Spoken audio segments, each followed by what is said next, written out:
We're going to be very simple, very direct. I'm not going to preach. I'm not going to spiel out a memorized 18-minute presentation. I want to have a dialogue. I'd like to tell you some stories. I'd like to tell you a joke, because I talk about terrorism, because I've been working with terrorism for my whole career. So there's a fellow with another fellow on a park bench somewhere in the other part of the world. And he says, "Hey, did you hear? My son just got accepted to Suicide Bomber University." And the other guy says, "That's terrific. So did my kid." And the first guy says, "They blow up so quickly." Can we go to the first slide, please? Now we're having the slide is coming up on the TED visual on folks watching around the world.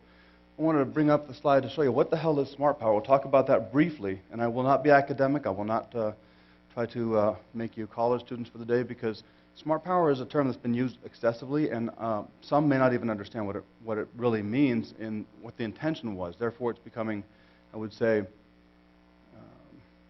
it's come into question about whether there's any validity to it at all, as there is with counterinsurgency, which is called COIN. Familiar?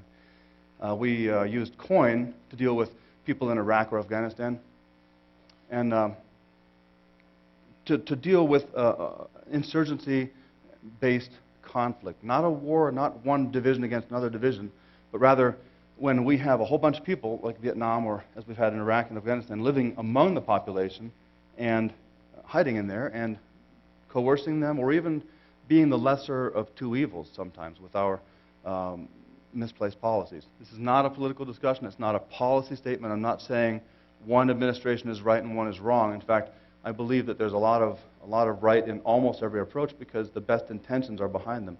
We are flawed. We've heard that from several speakers so far. I'm going to tell you stories about Jamal and John Smith and Kemi, three friends of mine. So that's what you have to look forward to. But I'm going to start with this discussion of smart power. Smart power, basically, in a nutshell, was introduced. It was born of the concept of soft power and hard power, two notions that Professor Joe Nye of Harvard brought up when he was saying that, for example, the Japanese after World War II adopted American patterns of behavior, including poodle skirts and sock hops and Elvis Presley and baseball.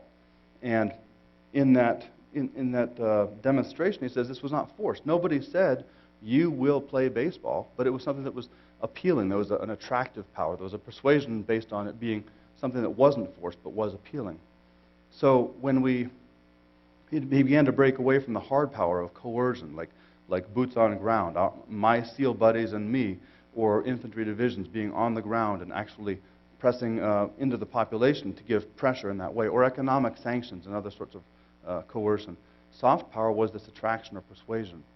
And some years went by, and Joe talked about smart power, the balancing of hard power and soft power. Because I'll tell you right now, if any one of you were wearing a bulky vest that I suspected was a suicide vest, and you behaved in a way that I suspected was a suicide bomber behavior, which could happen right here, right in this room, among the folks that are sitting here at my table, that blast effect from a few sticks of C4 or whatever was built into the device, plus the flying shrapnel, nails or screws or metal balls, would rip apart the first 20 feet of people sitting there. You'd be dead. So if I saw that, and if I were armed, and if I believed it was a real threat, as we've had people deal with in the ECPs, the entry control points, or the gates at bases in Iraq, I would have to shoot him. Because I can shoot one person and knock him down, or I can wait and let the whole group be killed. Especially harmful is when we talk about children taking candy from soldiers. That has been a frequent attack by the insurgency. Some very evil choices. So smart power is the balanced approach. And what we're going to do, the reason I wrote the book, Powerful Peace, the Navy SEALs Lessons on Peace from a Lifetime at War, is because I wanted to start conveying that conflict itself is fundamentally identical, whether it's my wife and me, or rival business partners that become paranoid, the Hatfields, the McCoys, or the insurgents, or global powers. The fundamental roots of ignorance and misunderstanding are frequently found between racial disagreements and leading to violence, just as examples. So smart power takes consideration all of the influence I can bring to the table. Joe and I talked about it.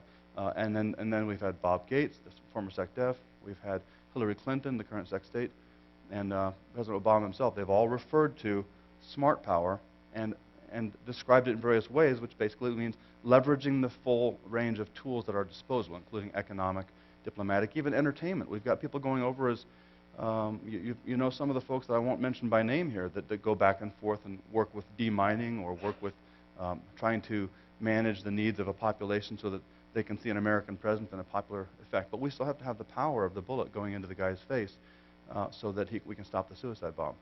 It's balancing. It's basic balancing. And it applies across the boardroom, the bedroom, and the battlefield. Next slide, please. Or slides up. Okay, please take a good look at this. I'm going to let folks absorb it. I'm sorry that the screen may be a bit fuzzy from where you sit here. I'll get out of the way because this is more important than what I look like. The folks online are seeing this picture of two little girls who were blown up by Al-Qaeda in Iraq. They were victims. Their little girlfriends were killed. These girls are in my book, in the chapter on harm, what we lose when we engage in spiraling violence, when we engage in conflict and let it run wild. I promise you, I walked in here intending to make you sad. I wanted you to see this. I wanted you to think about it. And frankly speaking, I don't care what your background is, and I guarantee right now, if I took a poll, if I could see you, every hand would pop up if I asked, does this bother you? Does this matter? Do you care if they're Iraqis or Muslim babies? Of course not. Okay, thank you. We're going to come up to a happier picture after this, but I wanted to make you sad first because we have to be real. We have to be open to understanding. Several speakers already have talked about the fact that we need to humble down, like I like to call it. We have to understand that we don't understand everything. We have to think about the possibility that something I understand today, we've heard it today, abandon your presuppositions when you're walking into an ethnic tribe. What normal you're familiar with is not normal where you're going. That's where we're going today too. So let me jump right into my examples. Jamal. I mentioned there'd be three friends I would discuss today. Jamal was a young man that I worked with in Iraq when I was up in the northern part back in 04 and 05. I spent a little disclosure here. During the first 15 years of our marriage, Cindy calculated my time home, and it came up to 7 years. So I've been there, done that as far as the being among populations is concerned. I'm not speaking here again from a theory-riddled textbook. I'm talking about what I've observed with my eyes in 35 countries. I've observed people of every background, every faith, every political persuasion, and I have come to the conclusion that there's a general goodness in the humanity beneath our layers.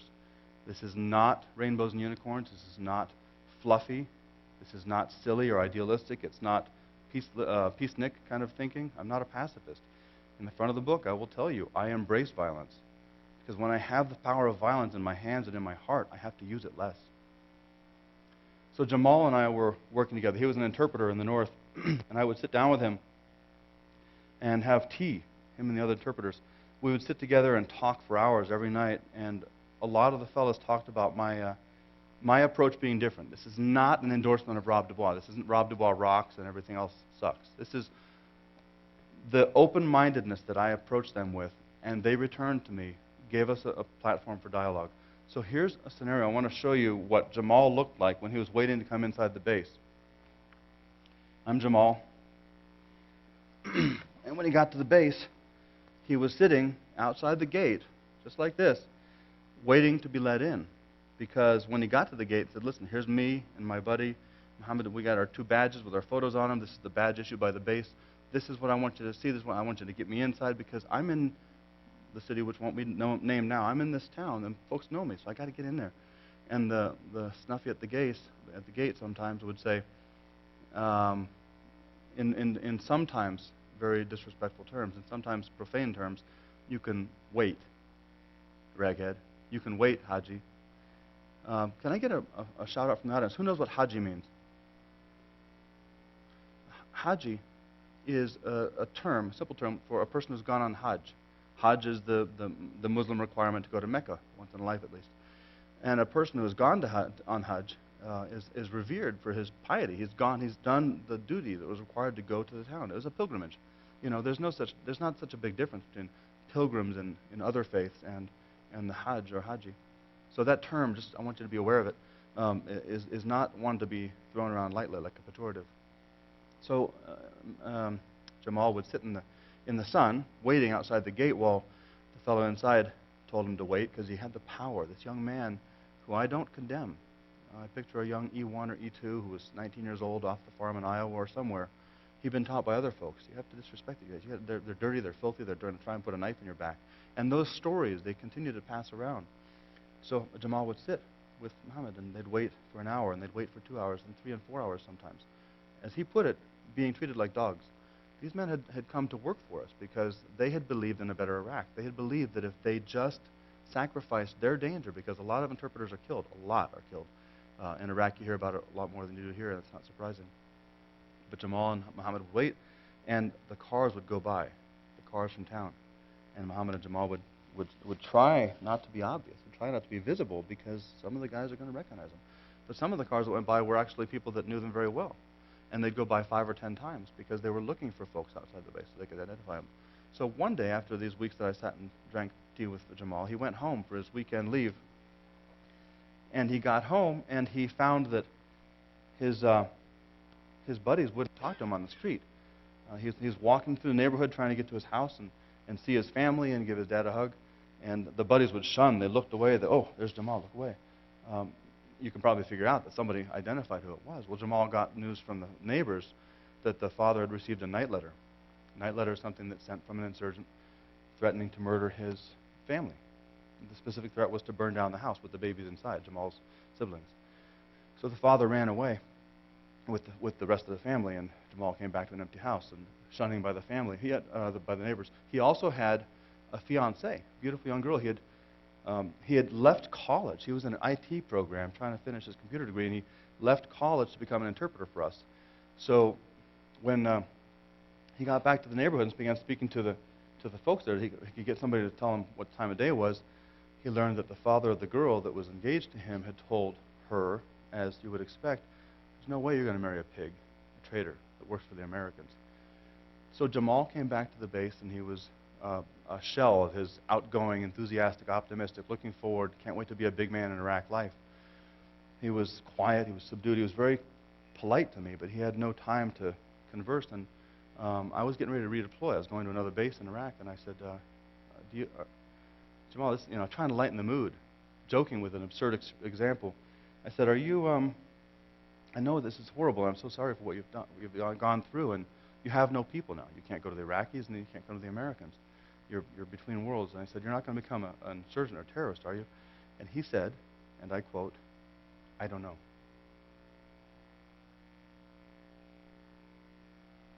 Okay, bring up the slide, please. This is happy. This is a happy picture. Take a good long look. This is, again, far more important than looking at me. I've used this image in a few articles and in my book, and I want to tell you what you're seeing. The folks at home will not see that I'm lasing this screen right now, but for the folks in the audience, I'm going to point out a few folks. The little boy on the left here, I said in 25 years, that's going to be the Minister of Foreign Affairs. That's kind of outgoing, that's kind of connecty. This boy here, guaranteed to be their top comic in Iraq. The boy to his right on the picture. And if you come up to the very center, folks at home and of course here in the audience, that's the president of Iraq in 25 or 30 years. Because opportunities are presented, because they have a chance to do something. Because we provide an environment in which they can grow. And they have rule of law, and they have safety that we understand in America that makes us very, very comfortable not accepting that men in Iraq don't man up and take back their streets from the insurgents. And we make assumptions about the fact that they're probably terrorists themselves or sympathizers. Before I deployed in 07 or 08, there's so many times I've gone to war, and the book is subtitled, Lessons on Peace from a Lifetime at War. I've been at war since 1985 with the Soviets when I was speaking Russian and keeping an eye on them. We make assumptions because it's easy, because they're on the other side of the ocean or because they're on the other side of the town, they live in the wrong part of town. we need to understand that the person inside that body, inside that man dress, dishdasha, the person inside of a turban or inside of a ball cap, is a person who has the same exact basic human interest as I do. If you think about the fundamental interest that I have, not to be on a stage talking at TEDx, if you think about my interest in having a safe family, a safe neighborhood, making enough to have a comfortable existence, and perhaps even getting a little bit of dignity and respect. Perhaps I do seek that. That's my personal motivation is to have a relationship with you and you and you and you that I will listen. We won't do the 7-inch rule for everybody because I can't connect with everybody that much. But it was a fantastic example and a fantastic presentation. But I will listen. I will connect. I will understand where this black man or this Jewish man or this lesbian, whoever I'm talking to, this person, let me understand where they're coming from. They're different from me, but there's a lot more we have in common. That dignity and respect is what we're trying to lead to this outcome, this 25 years from now goal of the girl in the middle being the president of Iraq, and the comedian and the foreign minister who have a relationship with us. I have a fellow named Ghraib in Baghdad. He's a Baghdadi. We sat down and had pizza on the base because that's safe and town is not. He was actually chased by people in a van who were trying to kidnap him and very, very likely would have killed him. Very likely. A decapitation killing. It wasn't because he was anybody important. It was because he was a target. He was available. He was of the wrong group. So we were sitting and talking in 2008, and I said, I'm going to come back here in 20 years with my family. We're going to vacation here in 20 years. I'm going to come to Baghdad. You and I are going to go to the Pizza Hut downtown. Bring your family, bring your grandkids. Because I have hope because I can't have anything else.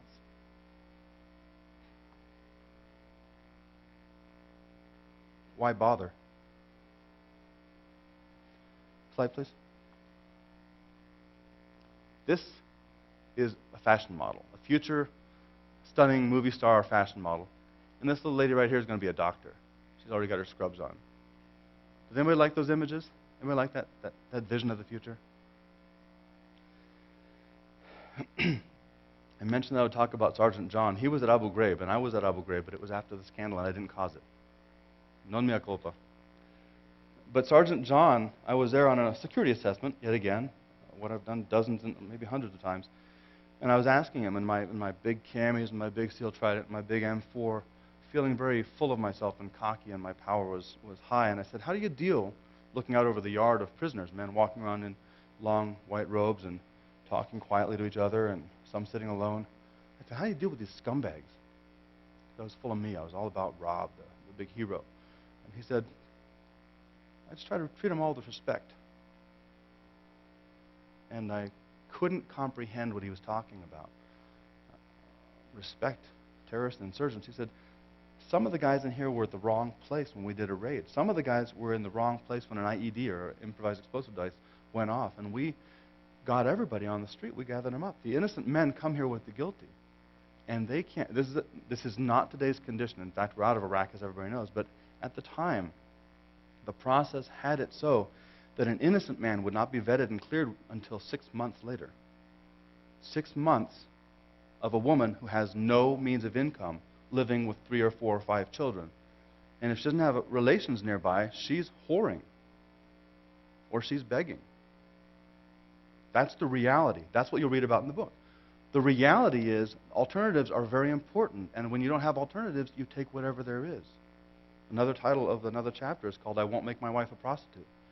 That was based on a verbal anecdote shared with me by the embassy's lead cultural advisor in Basra, down in the south on the water. He was talking to his friend in town in Baswari, and the man said, I'm not going to make my wife a prostitute. But that was the end. That was the rest of the story. The first part was, I can't get a job. I can't work. We had 30% unemployment at that time in that place. We had 60% unemployment in other parts of Iraq. I can't get a job. I'm offered $150 to go through an IED in the side of the road, a roadside bomb, to kill Americans. That'll keep my family alive for 1 month. I can put $150 in my pocket if I put one bomb there and walk away saying, I didn't kill anybody, I don't want to kill anybody. That's what our detainees are saying by the bucket loads back in 07, 08, 09. Saying, I'm not a jihadi. I do what I got to do to take care of my family. So we need to open our aperture, understand who we're dealing with and how we're dealing with it. I mentioned also that I would talk about Cami. And I want you to hear this because Kami is an Egyptian Muslim. Bald, heavy, gray beard. Features are very much like Ayman al-Zawahiri, the number one in Al-Qaeda today. Osama bin Laden's number two for the longest time, or his lieutenant or his partner. But Kami is a friend of mine who's very devout. He actually has a dot in his forehead from pressing his head to prayers to the floor during prayers. And Kami said to me one day as we're walking on a base with special forces, he was an interpreter there, and he saw this young boy walking with his dad, an Iraqi boy. You don't see those on the base. It's a base. It's maybe coalition forces, but exclusively GIs, U.S. folks. He said, why is that kid there? I said, well, he just got back from Germany because the commander of the base sent him to have surgery for a life-threatening condition. He's just a local village boy. And I explained to him that this is a very common thing for special forces commanders to do. They have discretionary budgets. They have money they can spread out liberally to do good in the society. You talk about wells and soccer balls and medicine going around. He had allocated money, as has been done many times before. He took operational money from the Special Forces Command and funneled it into this transport and surgery to save the boy's life for a major tumor. And when Kami heard that explanation from me, he was watching the boy, and he got tears. This man who looks like the leader of Al-Qaeda today. And he said, oh, God bless America. And I want to leave you with that, because that was soft power in action. That was somebody doing the right thing. My presentation, my teaching, does not include condemnation of American policies or American administrations or commanders. Condemnation is a rare privilege for those who don't have an obligation to make something better. It's easy to throw out condemnation, but I want people to think about the big picture. Think about what I can do personally, what I can do right now in the face-to-face engagements that I have that will not spiral into worse and worse conflict and end up with little bloody girls. Thank you.